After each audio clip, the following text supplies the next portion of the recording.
Belakangan makin banyak video yang ngebahas AI itu bisa ngebuat orang yang nggak bisa video editing jadi bisa bikin produksi video dengan bagus, cepet, dan gampang. Mulai dari bisa bikin video based on text, cariin B-roll, pilihin music, dan lain-lain. Dan apakah itu semua akan membuat produksi video jadi semakin gampang? Jelas iya. Tapi kalau kita ganti dikit pertanyaannya, apakah itu akan membuat produksi video jadi semakin bagus? Nah, kalau ini jawabannya tergantung. Disclaimer, ini pendapatku berdasarkan pengalaman pribadi bekerja di bidang videografi dan berkontenan. Kalau kita mundur dikit, dulu atau mungkin juga sampai sekarang sih, sering banget kan kita dengar kalimat kayak, kalau gue punya kamera mah, gue juga bisa kali bikin video atau konten yang bagus. Sedangkan, yang udah sering bikin video atau konten pasti bakal bilang, itu nggak bener, kira mah nggak terlalu penting. Jadi yang bener yang mana? Ya, in a way, dua-duanya bener sebenarnya. Sering banget orang bilang, kalau bikin konten tuh kasih orang value, tunjukin kalau kamu punya value.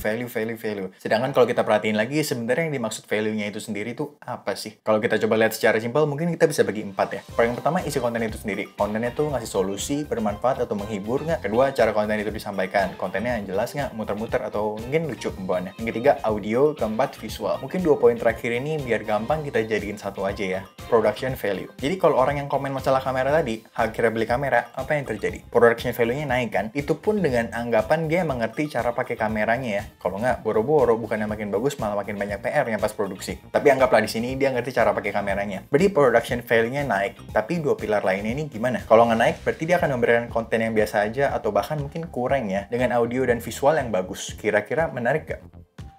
Iya betul. Sedangkan kalau kita balik, isi konten dan penyampaian yang menarik, tapi audio visualnya itu masih kurang bagus, orang pasti bakal tetap tertarik. Tapi ya alangkah baiknya kalau konten yang bermanfaat dan menarik ini disajikan dengan production value yang tinggi juga. Pasti orang bakal makin betah nontonnya kan? Jadi apa hubungannya sama AI yang lagi rame ini? Menurut aku hal yang ditawarin sama AI ini nih, seenggaknya sampai sekarang ya, serupa sama analogi tadi. Dia tuh bisa meningkatkan production value dengan cepat dan gampang banget memang. Tapi isi kontennya itu sendiri tetap perlu dipikirin kan? Dan kalau kamu punya branding tersendiri, entah dari cara penangkapan footage, editing, dan ya masih banyak lagi hal kan. Berarti perlu pertimbangan ekstra lagi tentang AI ini bisa sejalan nggak dengan brandingan yang selama ini udah dibikin.